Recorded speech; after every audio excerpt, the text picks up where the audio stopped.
30,000 cups per month lettuce operation ng isang off-duty professor. Ang dami, di ba? So sa ngayon ay meron kaming kapasidad na mag-produce sa mga greenhouses namin ng 30,000 heads na mga lettuces na mga iba't ibang mga variety. Ang dami talaga. So every week nagtatanim kami ng about 5,000 lettuce. Meron silang napakalalaking greenhouse to cater this. May restaurant, normal na restaurant at meron ding samgyup. Ang daming ino-offer na lugar na ito at kasama dyan ang bunk box nila kung saan pwede mag-stay in ang mga customer on a very affordable price. Silipin natin ang operation nila. Tara!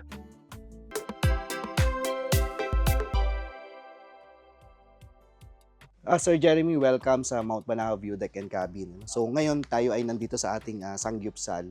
So this is a farm-to-table sangyupsal, but this is just part of the revenue stream ng Mount Banahaw View Deck and Cabin.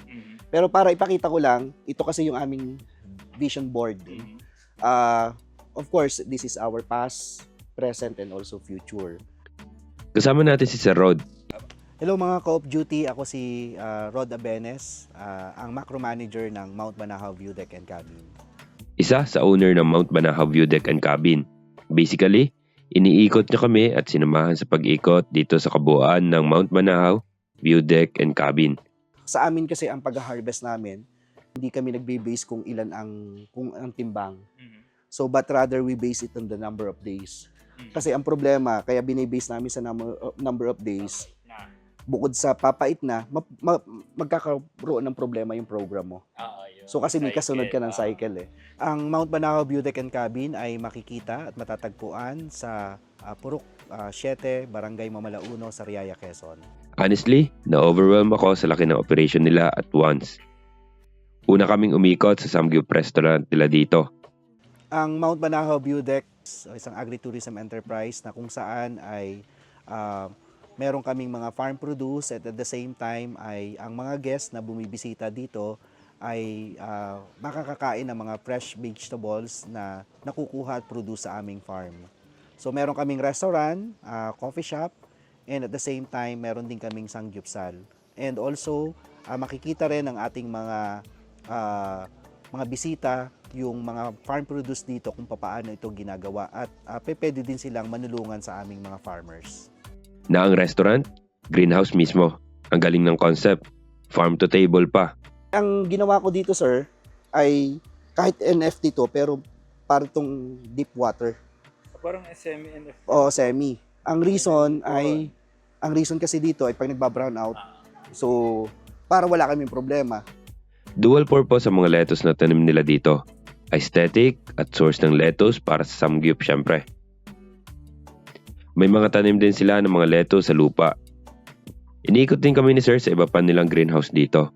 Ang lalaki at ang dami. Lettuce everywhere. Pati na rin sa kanyang mga seedlings at kung saan sila nagtatanim. Ako ay isa ring ka-off duty. So ako ay isang full-time professor sa Philippine Normal University. And during my off duty ay nagmamanage din ako ng aming family farm. So kaya ako namamanage ito dahil ang ginagawa ko ay to balance life, work, and also yung buhay natin bilang ka-off duty ay I observe working hours. So I only work in the university dun sa oras na kinakailangan ako sa opisina, and then ito namang farming ay out of passion ay ginagawa natin para at least ma-manage din natin as mas makatulong tayo sa ating mga farmers. At nang namanghana ako, nalaman ko na meron pa silang malaki na greenhouse sa ibang parcel of land. Kaya bumiyahe pa kami papunta dito. At ang bumungad, napakalaking 2 greenhouse. At dito ko rin nakita ang bunk box. 2 bunk box. Basically, private farm stay nila ito. Ang ganda sa labas. Hindi lang kami nakapasok dahil may guest. Pero pangarap ko na magkaroon din ito. Meron din kaming mga farm stay kung saan pwede kayong magstay o magstay yung mga guests for 1 day or pwedeng 1 week or pwedeng 1 month doon sa aming mga bunk boxes. So para itong munting bahay kubo na yung mga halaman dito ay nandito and you can harvest the produce that we have at pwede nyo ding iluto dahil kumpleto naman yung facility doon sa aming mga bunk boxes and also sa mga cabins namin. At pagpasok namin sa greenhouse, Napakaraming lettuce. Nakakalula sa dami at lawak. So sa ngayon ay meron kaming kapasidad na mag-produce sa mga greenhouses namin ng 30,000 heads na mga lettuces na mga iba't ibang mga variety. So ibinebenta namin ito sa iba't ibang klase ng markets. So meron kaming business to consumer. So direct kaming nagbebenta ng lettuce sa mga consumers. Kung si Ka of Duty ay naglalako, sa amin naman kami yung pinupuntahan at ibinebenta namin ito ng 3 for 100 sa mga guests namin. Pangalawa, meron kaming business to business kung saan nagbebenta kami ng mga farm produce namin sa mga restaurant owners, sa mga sanggupsals, sa mga chefs. So binebenta namin ito pero ito ay naka-prevailing price na per kilo. And then meron din kaming institutional buyer na malalaki, just like malls, kung saan ibinebenta namin ito ng isang presyo ng buong taon na kailangan namin mag-supply, for example, ng 150 kilos a week or 250 kilos a week na dinideliver namin as salad na ginagawa nila at pinapake nila at ibinebenta naman nila sa kanilang mga consumers. At ang kagandahan sa mga greenhouse nila dito, hindi basta-basta nadadala ng bagyo. Pangbagyuhan ba? Sana all.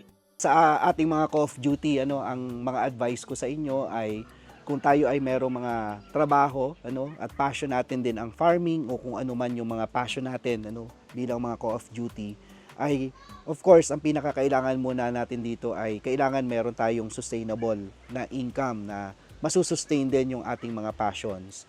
At pag nakita natin na nagiging profitable na itong ating mga farming ventures at pakiramdam natin ay kumikita na ito at pwede na itong tumayo ng kanya, pwede na nating iwanan yung ating mga trabaho.